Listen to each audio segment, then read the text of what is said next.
Primero quiero agradecer la invitación a nombre de la Dirección de Estudio y a nombre propio. Siempre nos complace estar en estas instancias de participación con los funcionarios. Son una pieza clave para mover la justicia, y en estos tiempos solidarizamos enormemente con el trabajo que están haciendo en la casa. Nosotros no trabajamos en labores jurisdiccionales y entendemos que es súper difícil trabajar en las condiciones en que estamos, y por lo tanto tenemos harto cariño por esa y otras razones. Así es que quiero partir con ese reconocimiento. No sé si voy a tratar de compartir la pantalla para iniciar mi exposición. Entiendo que ahí la ven. Sí, ahí estamos viendo la pantalla. Perfecto. Bueno, voy a tratar de actuar de manera bien resumida. ¿Qué es lo que motiva esta exposición? Esta exposición está motivada para contarles acerca de, o darles un repaso acerca de los términos en que se ha discutido en el seno de la reforma procesal civil la instauración de un sistema de mediación. Como contexto, desde hace varios años atrás, el Ministerio de Justicia ha estado trabajando en una iniciativa de este tipo. Ya sabemos, porque se ha hecho hasta el cansancio, que todos los procesos de nuestro sistema de justicia han sido objeto de reformas que han tenido un fuerte impacto a nivel funcionarial.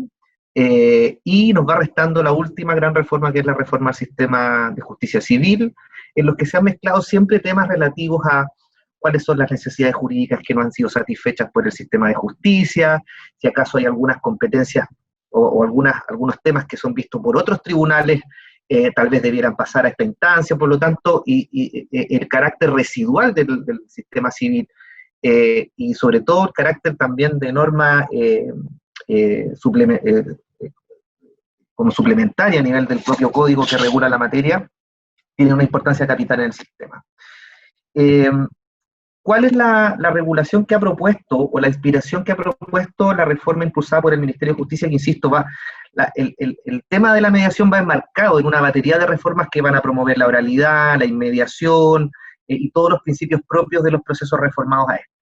Pero un capítulo al que se le ha querido dedicar especial atención es a la mediación. ¿Y por qué? Porque se ha considerado que es una forma de garantizar el acceso universal para la gestión colaborativa de los conflictos en el ámbito civil y comercial. Sabido es que existe una experiencia en materia de familia, y donde probablemente pueda ser más fecundo el ámbito de mediación es el ámbito civil, máxime considerando los altos niveles de ingreso que esta judicatura tiene. También se le ha visto como un mecanismo de integración que puede ser eficiente y armónica la mediación en términos formales frente a la ley, porque hoy día ya existen instancias de mediación, pero no tienen una suerte de regulación. Estamos pensando en mediaciones más bien previstas por particulares. Y naturalmente, el impulso de una reforma que instaure la mediación como un mecanismo formalmente establecido, y como vamos a señalar más adelante, a cargo del Poder Judicial de acuerdo a esa propuesta legislativa que todavía no ha sido presentada, se estima como un agente que va a multiplicar el uso de esta herramienta de solución alternativa de conflictos. Y también se tiene la natural expectativa de que esto contribuya a hacer más eficiente la gestión de los tribunales. La teoría señala, pensando en la experiencia que se tiene en materias de familia, y también un poco lo que ocurre en materia laboral, a través de las conciliaciones, que si uno fomenta los sistemas colaborativos y alternativos de conflicto, es posible que también se compense una baja en los ingresos de causas en los tribunales, en este caso civil. Como contexto, y antes que se me olvide, el estado de tramitación de la reforma procesal penal está estancado hace un buen tiempo en el Congreso, y por lo tanto lo que se ha venido trabajando desde hace unos años a esta parte es tratar de reimpulsar ese proceso, y uno de los temas pendientes es precisamente el de la mediación, que ha sido incorporado con mayor fuerza en la última parte de este reflote, o intento de reflote por fomentar la reforma. Pero debo aclarar que es un tema que, por las limitaciones presupuestarias por todos ustedes conocidas, es algo que ha quedado en suspenso, y no sabemos muy bien cuándo se va a retomar la discusión en el Congreso, y cuándo, por tanto, se va a reincorporar en el debate público la necesidad de la mediación en los términos que está en el propuesto. Por lo tanto, lo que yo les voy a anunciar es meramente, digamos, programático. Todavía no sabemos cuándo va a tener un efecto concreto en el futuro. Pero es importante irse preparando para estas instancias, y entendemos que ese es el propósito por el cual ustedes quieren enterarse acerca de cómo vendría este cambio. Son 4 los ámbitos normativos a través de los cuales se quiere hacer la reforma del sistema de mediación, la incorporación del sistema de mediación y su regulación a propósito de la reforma procesal civil. Por una parte, obviamente, a través de la modificación de algunas disposiciones del Código Procesal Civil, que anuncian en términos generales cuál es el propósito de la mediación, y establecen el deber tanto de los agentes privados, en este caso los abogados, como el público, como los agentes públicos, en este caso los tribunales, y en general de los auxiliares de la Administración de Justicia, por promover la mediación como un sistema de resolución de conflictos que ojalá se aplique de manera masiva. También se crea un cuerpo normativo que en realidad viene a ser una ley especial que establece de manera más pormenorizada el concepto de la mediación, los requisitos para ejercer la mediación y otras características que les vamos a adelantar dentro de un rato. Y también hay una parte relativa a las modificaciones al Código Orgánico de Tribunales porque, como les puedo adelantar, el proyecto promueve la instauración de una unidad de atención de público y de mediación dentro de los tribunales civiles que asume que el Poder Judicial va a ser parte activa del proceso de mediación y por lo tanto hay que hacer algunas modificaciones orgánicas porque interviene ahí en las dinámicas administrativas de los tribunales. Y también la última parte, que está en el círculo en la parte inferior derecha, refiere a otros tipos de regulaciones más bien de carácter administrativo y concretamente normas reglamentarias por parte del Ministerio de Justicia y también a través de autoacordados, que va a ser la regulación lógica que se va a dar a nivel de detalle de la implementación de un cambio como este. Acá están graficados a grandes rasgos por dónde van los derroteros de los cambios normativos en el Código Procesal Penal, en el nuevo Código de Procedimiento Procesal Civil. Hay una norma programática referente a los principios y también establecer algo que les adelantaba hace un rato, algunas materias que van a ser de obligado trámite a través de la mediación antes de poder demandar sobre ello, similar a lo que ocurre en la experiencia en materias de familia. Se ha advertido que un buen mecanismo, o un mecanismo más bien eficiente de promover la mediación, es hacerla obligatoria previo a la presentación de demanda. Es decir, sin tener el requisito de la mediación frustrada, no podría iniciarse un juicio en las materias que aquí están individualizadas, como son el cobro de pesos, el arrendamiento, la indemnización de perjuicios y la partición de bienes. Y bueno, la Ley Especial de Mediación, como también les adelantaba, nos habla de los conceptos en qué consiste la mediación, cuáles son los principios, entre los que puedo destacar la igualdad, que consiste en tratar a las partes, valga la redundancia, en igualdad de condiciones, sin favorecimiento de ninguna por sobre otra, lo mismo que refuerza el principio de imparcialidad, muy importante el de la voluntariedad. ¿En qué sentido la voluntariedad? Y en esto quiero diferenciarlo del carácter obligatorio del que le hablaba en relación a las mediaciones en materia de cobro de peso, arrendamiento y otras. Una cosa es que hay algunas materias que necesariamente deban pasar por la instancia de mediación. Instancia de mediación en la que puedo ir a regañadientes, incluso como demandante porque me lo exige la ley, pero tengo que hacerlo por una condición de procesabilidad, por así decirlo. Otra cosa es que el proceso de mediación interno para arribar a un acuerdo, y de hecho, el hecho de asistir a la mediación, siempre es voluntario. Y ese es un principio muy importante que está sentado a nivel del proyecto.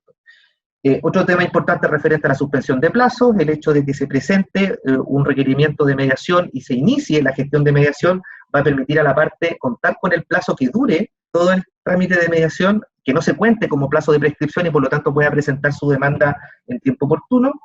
Hay algunos otros detalles que se señalan ahí en torno al proceso de mediación, cuál es el objeto, en cuántas sesiones se puede realizar, cuáles son sus efectos. Principalmente creo que vale la pena destacar el hecho de que la mediación está orientada a otorgar a las partes un mecanismo de resolución por el que ellas mismas llegan a una solución. El mediador le otorga herramientas o le facilita la tarea a ellos de llegar a un acuerdo, pero no es quien propone una solución como si fuera autoridad, es más bien un facilitador que permite el acuerdo de las partes. Las sesiones a las que se puede llegar a acuerdos son tantas como las que sean necesarias y en la medida que las partes estén de acuerdo. Hay un plazo máximo de 60 días para que el mediador pueda dar por finalizada la mediación y entenderla frustrada, porque no vamos a estar toda la vida tratando de llegar a un acuerdo. Y los efectos que produce, y esto es un tema súper importante, la mediación frustrada, bueno, va a producir el efecto en relación a las materias que obligadamente tengo que tratar de mediar antes de demandar, me va a permitir demandar, va a ser la condición. Voy a acompañar el acuerdo frustrado de mediación y voy a poder demandar. En el caso que la mediación resulte exitosa, bueno, voy a poder hacerla valer, porque va a tener mérito ejecutivo igual que una sentencia, y vale la pena señalar que las mediaciones también pueden tener algún tipo de éxito parcial. Yo podría en relación a un conflicto, o a 2 o 3 conflictos relacionados, llegar a acuerdo en relación a algunos de ellos. Pues bien, los que hubieran sido objeto de acuerdo van a quedar totalmente saldados, pero podré demandar por los otros en los que no llegué a acuerdo. Esto permite además preparar el conflicto jurídico antes de que pase a sede jurisdiccional. Ahí hay un valor también que se advierte en este mecanismo de resolución alternativa de conflictos. También el proyecto establece un estatuto del mediador, le fija ciertas condiciones a las que vamos a hacer referencia dentro de un rato. Y otra materia muy interesante es que esto tiene un carácter binario o híbrido más bien, porque se establece una mediación ofrecida y garantizada por parte del Estado a través de los tribunales de justicia, a través de una unidad de atención de público y mediación, de la que vamos a hablar un poco más adelante, que se le llama mediación institucional, y también hay una mediación privada, por así decirlo, más bien dicho, una mediación ofrecida por otros agentes con personalidad jurídica, sea derecho público o privado, pero que van a estar orientados a ofrecer este servicio. En este último caso va a ser un servicio remunerado, y se le fijan en la ley una serie de condiciones para que puedan funcionar y van a estar obligados al deber de registro que va a llevar el Ministerio de Justicia. Bueno, y por último, la norma que modifica el Código Orgánico de Tribunales lo que establece es la creación, de manera muy genérica, en todo caso, en este momento, de la creación de una unidad de atención de público y de mediación. Eso a nivel orgánico. A nivel de estructura, lo que se ha pensado hasta hace algunos meses atrás, yo debo advertir que este proceso se estancó hace un tiempo atrás y por lo tanto esta es una fotografía que puede cambiar cuando se reflote la discusión en este ámbito. Este es el esquema que aparece en esta diapositiva de lo que sería la unidad de atención de público y de mediación. Está encabezada por un jefe de unidad, por un ejecutivo que va a atender a las personas que lleguen a esta instancia, por un evaluador jurídico que va a ser el encargado de canalizar si es que estamos hablando de un conflicto efectivamente que puede ser conocido por el tribunal, porque esa es una de las cortapisas. No puedo llegar al tribunal pidiendo mediación de cualquier conflicto. Tiene que ser un conflicto que sea susceptible de ser conocido por el tribunal. Es decir, si me vienen con un conflicto de naturaleza penal, no, de laboral tampoco, o de juzgado policial tampoco. Tiene que ser un conflicto que puede ser resuelto por el tribunal civil, o por el tribunal común que tiene competencia en materia civil.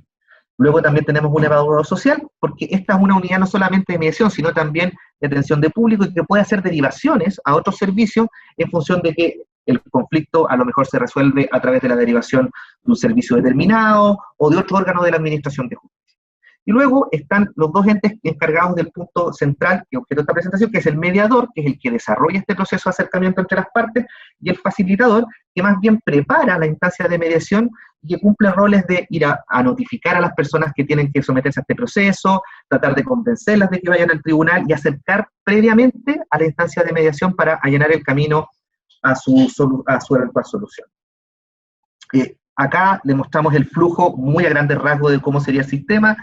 Tenemos un conflicto civil, quiero recalcar que estamos hablando de un conflicto de naturaleza civil, digamos, civil y no de otras materias, que entra a la unidad de atención de público, y entra a la unidad de atención de público porque la mediación puede producirse de manera prejudicial o dentro del juicio.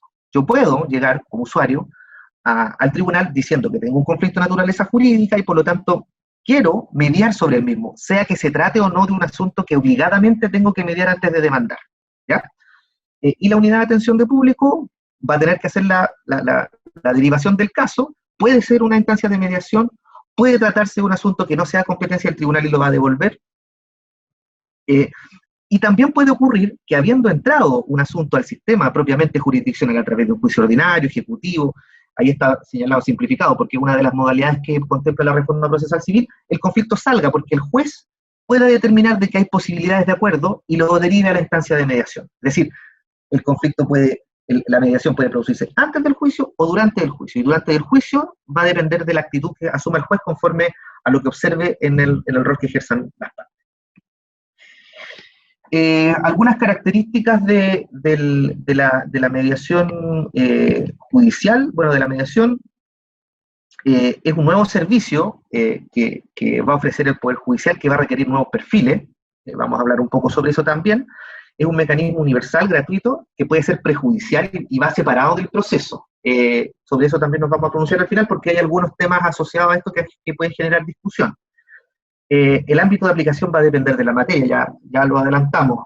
No puedo ofrecer el servicio de mediación sobre cualquier cosa que me llegue al tribunal, tienen que ser cuestiones que puedan ser conocidas por el juez de ese tribunal. Hay ciertos requisitos de procesabilidad, en verdad hay que cumplir con ciertos requisitos formales. La asistencia le trae facultativa, ¿en qué sentido? La mediación se va a llevar a efecto con las partes. ¿Las partes pueden ir con sus abogados? Sí, pero no es condición. De hecho, muchos dicen que es mucho más fácil llegar a acuerdos cuando no están presentes los abogados. No es muy grato que a uno lo vean como un estorbo, pero suele ser así. ¿Qué valor tiene la sentencia ejecutoriada? El valor de los acuerdos, sentencia ejecutoriada, ya lo dijimos, por lo tanto vale igual que una sentencia judicial, que valga decir, no va a tener que pasar por un sedazo. No es que van a llegar a un acuerdo con el mediador y el mediador va a suscribir un instrumento que se va a transformar por arte de magia en un título ejecutivo, sino que lo que va a ocurrir es que va a tener que pasar a manos del abogado que forma parte del Centro de Atención de Público y Mediación del tribunal, que va a validar el acuerdo porque va a tener que ver si el acuerdo se conforma con el ordenamiento jurídico, si es que no se trata de una mediación que esté prohibida, y en definitiva, si hay algún requisito formal por el que no pueda validarse. Y como lo dijimos también, la mediación frustrada habilita para demandar en aquellos casos en que sea obligatorio, que son las causas que vimos con anterioridad. El proyecto establece la posibilidad que hayan particulares, pensando en personas de derecho público o privado sin fines de lucro que ofrezcan el servicio de mediación, van a tener que ser centros que se van a tener que registrar en el Ministerio de Justicia y Derechos Humanos, van a tener que ir rindiendo cuenta de su gestión, van a tener que registrarse y van a tener que también tener incluso un estatuto propio que van a tener que publicar dentro de su oficina, van a poder cobrar por sus servicios, desde luego, van a tener que contar con un reglamento interno de funcionamiento que en verdad va a tener que dar cuenta un poco de lo mismo que va a tener que ocurrir, de manera muy similar a lo que va a tener que ocurrir en los tribunales que ofrecen este servicio, que van a ser todos los que tengan competencia civil, y se promueve también la realización de convenios entre estas instituciones del Poder Judicial para tratar de transmitir información y complementar la oferta judicial. Es una norma más bien programática. Algo dijimos ya en relación a esto. Los procesos de mediación realizados por la Unidad de Atención de Público y Mediación que se van a instalar en los tribunales con competencia civil y en los centros privados, por lo general van a someter a su conocimiento los asuntos de mediación facultativa. ¿Qué queremos decir con esto? Toda persona que quiera someter un asunto jurídico de relevancia en el que tenga un conflicto con otro, va a poder llevarlo a estos centros. Naturalmente, el incentivo va a estar dado para llevarlo a los que ofrezca el Poder Judicial porque van a ser gratuitos, a diferencia de lo que ocurre con los centros privados, va a depender de la persona que estemos hablando. En general, se van a poder llevar estos conflictos a mediación. ¿Cuáles son las excepciones?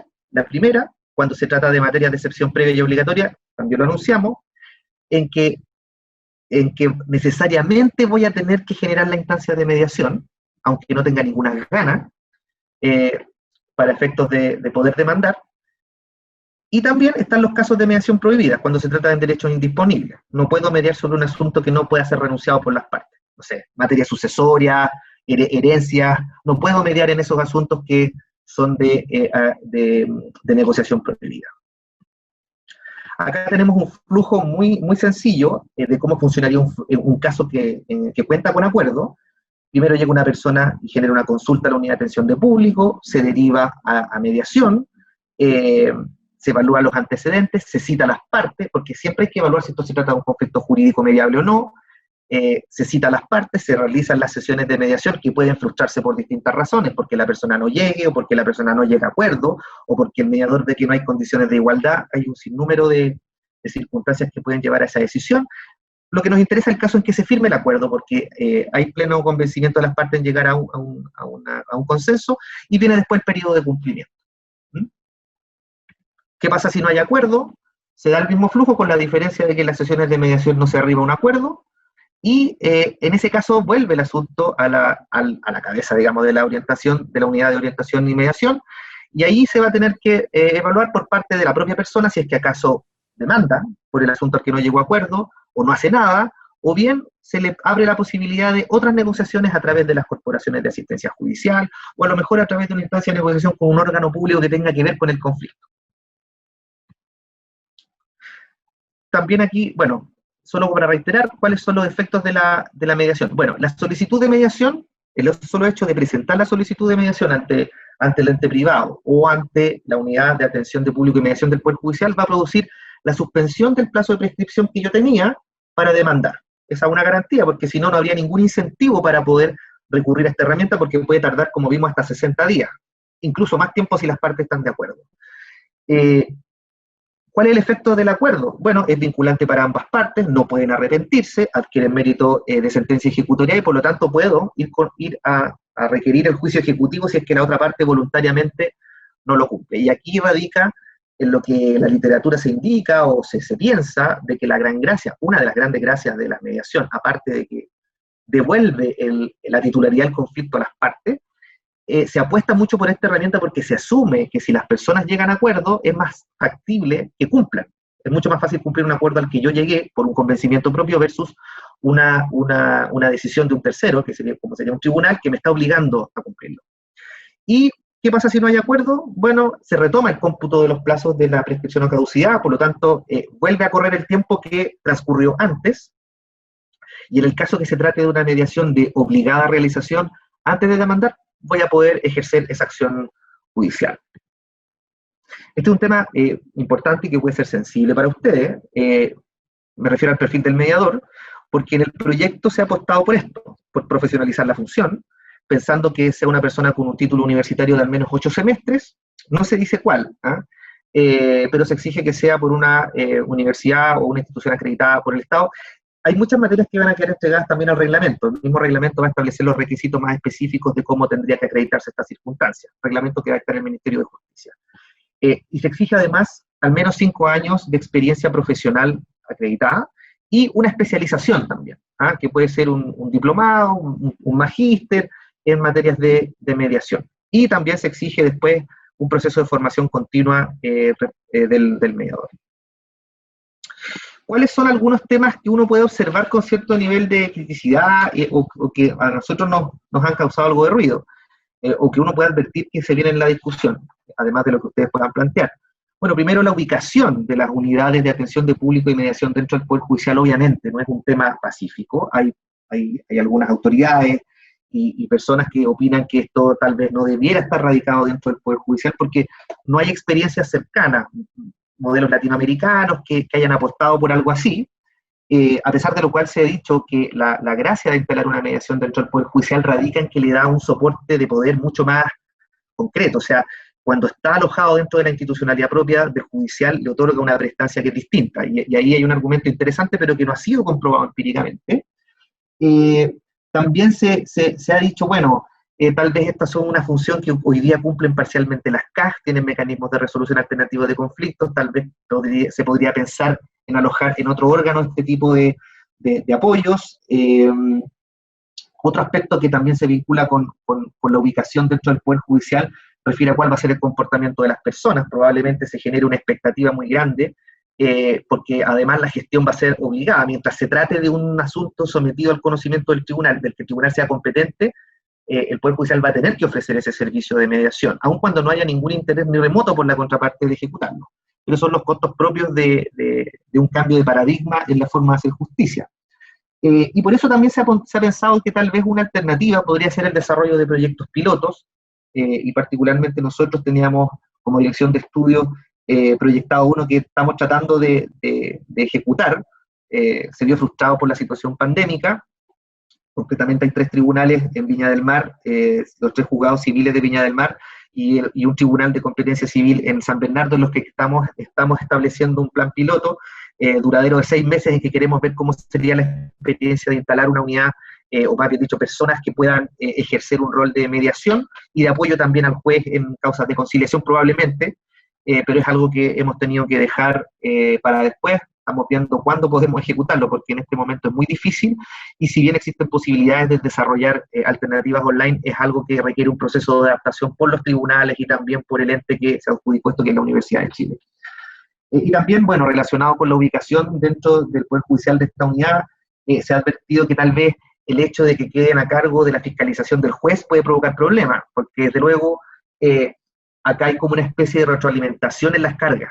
Lo que me entra por mediación puede pasar a ser jurisdiccional, y por lo tanto hay un equilibrio de cargas en las que los incentivos podrían ser perversos si es que el juez mantiene, o el comité de jueces, en este caso, porque la reforma contempla una existencia parecida a lo que ocurre hoy día con la reforma procesal civil. Si los jueces van a tener a su cargo a la unidad de mediación, bueno, pueden haber incentivos para que no se produzcan estos equilibrios de términos prontos, de mediaciones masivas y viceversa, ¿no? Entonces, se ha dicho que probablemente tengan que ir por carriles separados para que no exista algún tipo de confusión en los roles ni de incentivos que puedan provocar un desinterés en el uso de esta herramienta. También se ha hablado acerca del modelo híbrido, esto que yo les comentaba, de que hay una mediación ofrecida por el Estado a través del Poder Judicial y una mediación ofrecida por los particulares, que podría producir problemas prácticos. Desde luego, el hecho de que uno cobre y el otro no, probablemente va a producir el incentivo en la inmensa mayoría de los casos de tratar de mediar a través del sistema de justicia estatal, perdón, a través del sistema de mediación estatal, porque no implica costos, particularmente en los casos en que podría no haber mucho incentivo para llegar a acuerdos. Bueno, desde luego en los que son de mediación obligatoria probablemente se quiera recurrir a este sistema, en la medida que funcione eficientemente.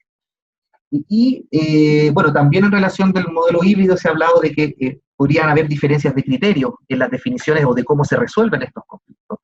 Porque un tema importante a tener en consideración en la mediación es que son de carácter reservado y por lo tanto lo que se discute allí queda dentro del ámbito de la negociación. Cosa distinta es el acuerdo mismo, que adquiere mérito ejecutivo y que en algún minuto puede adquirir cierto nivel de publicidad al momento en que se quiere ejecutar compulsivamente ante el tribunal. Pero el acuerdo en sí mismo, lo que allí se dice, es estrictamente confidencial. Las partes pueden renunciar a esa confidencialidad, pero por definición las mediaciones son secretas, más que secretas, son reservadas. Y por lo tanto generar jurisprudencia sobre mediación es algo complejo, es un desafío del sistema de mediación. Otro tema que se ha reflejado como problemático, como posible brecha, es el tipo de materias y conflictos que conocerá la unidad de atención de público y mediación, porque son materias nuevas. O sea, recordando lo que dijimos hace un rato, son materias que necesariamente tienen que tener un correlato con lo que competencialmente puede conocer ese tribunal, ¿cierto? Y la reforma ha promovido, en algún minuto, que algunos asuntos puedan pasar de otras judicaturas a esta. Pongo un ejemplo. Se ha pensado que los litigios referentes al derecho del consumo, la ley del consumidor, que hoy día son de conocimiento de los juzgados de policía local, pasen a la justicia civil. Es un viejo anhelo, en realidad, de muchos profesores, del mundo académico y también de otras instituciones. Eso produciría que también esas materias tendrían que ser mediadas por el Poder Judicial, ¿cierto? Entonces, ahí a lo mejor se nos abre un abanico de posibles mediaciones que puede ser difícil de calcular. En todo caso, eso forma parte de los desafíos que todavía representa la implementación y la proyección de un sistema de esta naturaleza. También hemos advertido que pueden producirse acuerdos que puedan ser difíciles de ejecutar. Un acuerdo puede ser pagar una suma de dinero, pero también puede ser una obligación de hacer. Los jueces todos los días ordenan eso. Entonces, en algunos casos puede ser complejo. Son más bien desafíos propios de la mediación más que de un sistema de mediación que se está pensando ahora. También otro punto que puede causar algún tipo de problema o que representa un desafío es el perfil del mediador judicial. Como ya lo dijimos, es un perfil completamente nuevo dentro del esquema jurisdiccional, es una función que el Poder Judicial no ejerce. Se hacen exigencias que son bastante intensas, tener un título profesional de una carrera que no se determina, de 8 semestres, 5 años de experiencia profesional, que no sabemos muy bien si es muy fácil de obtener esos perfiles profesionales, y probablemente va a requerir también, y muy seguramente, independientemente de la persona que llegue, un nivel de capacitación muy alto, porque va a tener que tener algún nivel de conocimiento en las materias sustantivas de las que va a conocer. Bueno, también se ha estimado dentro de esta cápite que, volviendo a lo anterior, que el perfil del mediador judicial debiera además estar muy separado de la función propiamente jurisdiccional del tribunal, y ahí se ha pensado que tal vez el nivel de fiscalización, o más bien dicho, de superioridad jerárquica del mediador y del equipo de mediador, no tenga que estar a cargo del mismo juez, porque si no confunde los roles, a uno le corresponde promover la solución alternativa de conflicto, a otro le corresponde adjudicar el conflicto de manera mucho más desde una perspectiva de autoridad, sin perjuicio de que exista una relación simbiótica ahí entre los dos, pero se ha estimado que en verdad debería tener una dependencia distinta, es lo que se ha pensado. Y bueno, otro tanto podemos decir del papel del perfil del facilitador, que es una persona que va a preparar la instancia de mediación, que va a tener un rol más bien social, más bien activo, que va a tener que salir a buscar a las personas que tengan este conflicto para ver si tienen la voluntad de sentarse, o directamente notificarlo en el caso de las personas que sean llamadas a una instancia de mediación frente a un conflicto que sea de obligada mediación antes de poder demandar. También representa un desafío porque es totalmente nuevo, implica un trabajo en terreno y por lo tanto las proyecciones que ahí pueden darse tienen que ser muy bien concebidas al momento de pensar en su implementación en el Poder Judicial.